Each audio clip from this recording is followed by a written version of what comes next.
Here in America, there's probably no issue that generates more controversy than guns. This debate over guns in our society stems all the way back to 1791, when the Bill of Rights was ratified. These amendments now make up the foundation of our constitutional republic.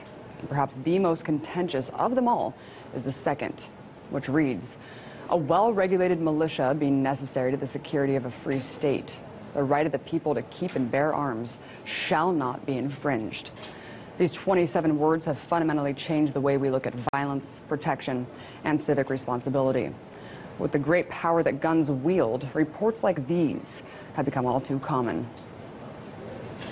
A gunman opened fire inside a movie theater in Denver, killing 12 people and wounding more than 50 others. The massacre at a Colorado movie theater, and just days later, a gunman opens fire at a Sikh temple in Wisconsin. Both cases tragic, unsuspected, and unthinkable. It's being called the worst mass killing at a school in American history. My youngest son was in Sandy Hook School. She said, "Mommy, I can't get that body out of my head. I keep seeing it." Two 10-year-old children have been wounded during a shooting at a Mother's Day parade in New Orleans.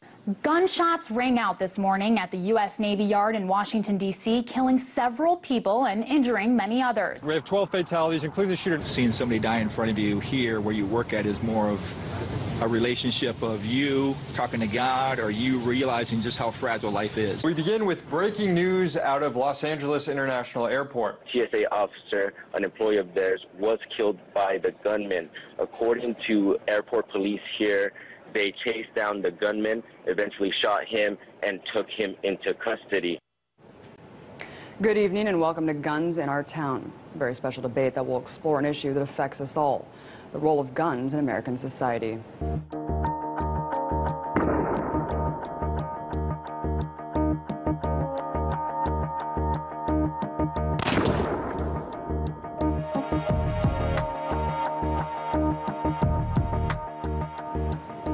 I'm Abby Martin, and I'll be your moderator for tonight's debate.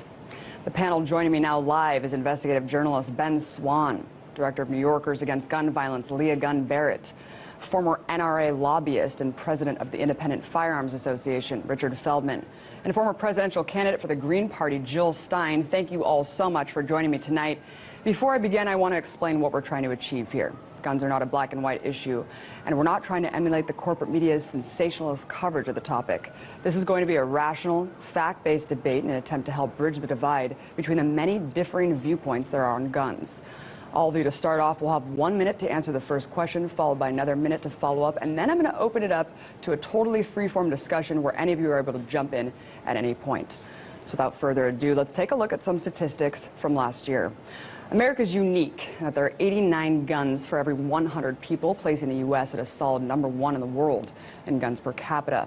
For perspective, the #2 country is Yemen, with about 55 guns per 100 people.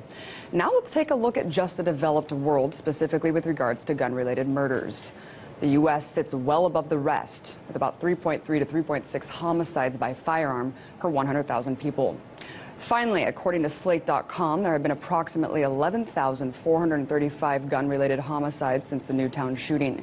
Not to mention today's shooting at a high school in Centennial, Colorado, where 2 students were injured. The gunman is reported dead. Ben, let's start with you. What do you think the root cause of this gun violence is? Well, I think that we have a very complex issue here, and I appreciate the opportunity to talk about this on your show, Abby, because as you said, we need to have a rational debate about this issue in this country, and we don't have one.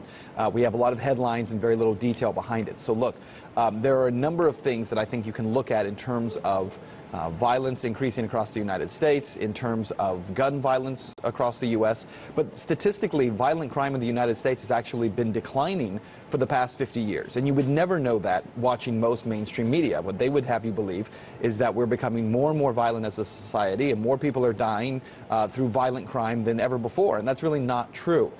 The reality is this, that there are a number of reasons why I believe we are seeing some of these high-profile cases, and certainly some of the mass shootings, and those grab headlines, but they don't necessarily have a more important distinction than the individual who shot. So, you know, while media makes a big deal out of a school shooting, on one hand, they'll all but ignore the mass violence in a city like Chicago, where you have drive-bys and gang violence, a lot of it going back to the drug culture and the prohibition of drugs in this country.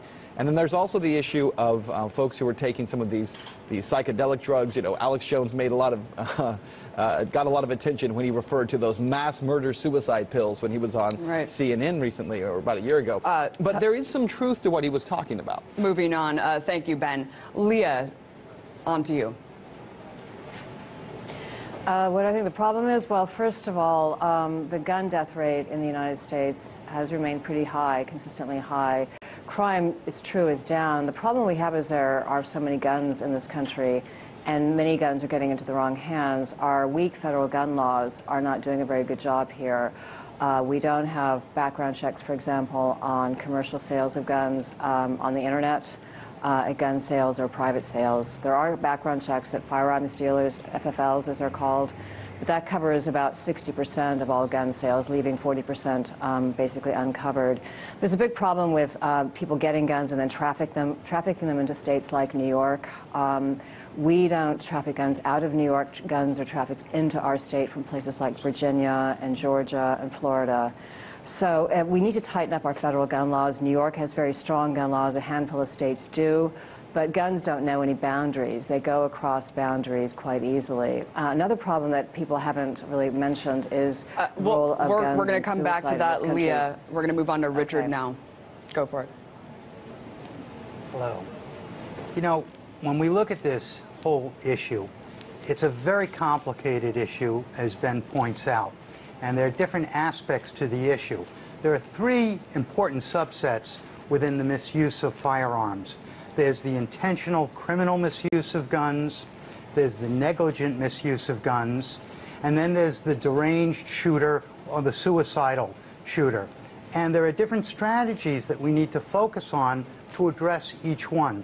And when we mix them up, as we have over the past year, and just talk about one from column A affecting one from column B, we end up with the food fight that was our legislative process in Washington last year.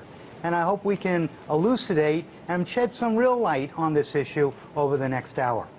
Thank you. Jill? Yeah, well, I appreciate what everyone has said. It's a very complicated problem. But that said, there's a lot we can do about it. And while rates of violent crime and gun homicides have gone down over the last 2 decades, really, they're still sky high compared to what they could be and what they should be. We have about 100 times the rate of gun homicides and violent gun crimes relative to many countries of Western Europe.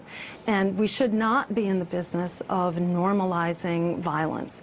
And related to that, I think it's clear there's a relationship between gun violence and economic violence and poverty and racial disparities and economic disparities and all that. And the more we become an unjust society, the more we are at risk for continuing gun violence and potentially growing gun violence. And one last point is that the American people have wanted to do something about this. We have about 90% support, but we have really a political, I'll just say we've got a political problem that prevents us from fixing this in the way that the American people would like. Ben, do you have a response? Well, look, I totally agree with what Jill just said about not normalizing the violence. I think that's a very important point. But look, when we talk about politicians, I would just make this point very quickly, that politicians want to jump on the issue of guns because it's a very political issue. And as you pointed out in the beginning, Abby, it's an issue that people are very divided on. So while you get people who are passionately for it and people who are passionately against it, at least you're deriving passions as a politician. But if politicians were sincere about a lot of this, candidly, and not to take us off topic, but 10 times the number of kids have been killed in Pakistan, Somalia, and Yemen through drone strike than were killed at Sandy Hook, and since 2007. And so when we see that happening and politicians silent on those issues, but then they rail against guns in the United States because we must protect the children, to me, when it comes to the political issue, it rings hollow because we see so much violence occurring around the world at the hands of government, who then wants to be able to protect people at home by taking away guns. I think that's why there's such a disparity there, because the talk and the walk don't always meet each other. Leah, do you have a response? Just to say that I think gun violence in this country is certainly not helped by money in politics. I think the vote you saw in the Senate last April was because of intense lobbying by the gun lobby, the corporate gun lobby, not just the National Rifle Association, but Gun Owners of America and a number of others. And they've frightened politicians from doing the right thing. The politicians are more in the back pocket of the corporate gun lobby than in the interests of their constituents. So I think money in politics is a really big problem. But I think we're also looking at this issue probably through the wrong lens. I think we should look at it as a public health problem. When you have 31,000 Americans dying every year from guns and 80,000 being injured, that's a public health crisis. So you need to apply a different approach, which has been successfully done with, for example, automobiles and tobacco smoking. You look at the product, you look about how can you reduce death and injury from the product. And there are two ways you can do that. You can strengthen our laws, federally and state, through education, plus you can also make the product safer. And the gun industry has resisted any attempt to make their products safer. Smart gun technology is out there, but you're not seeing them investing in it. Richard?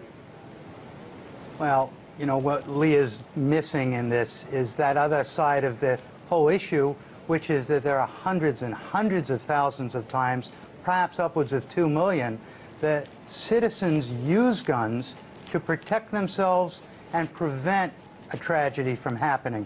So it's not enough to just look at the tragedy that occurs, but look at the positive side. After all, if guns were so useless in self-defense, why do we issue them to America's law enforcement? It's because they are effective.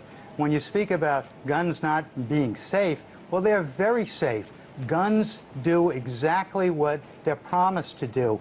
The issue is never the gun per se, but rather in whose hands are the guns. Jill, do you think the issue of the gun is not the issue?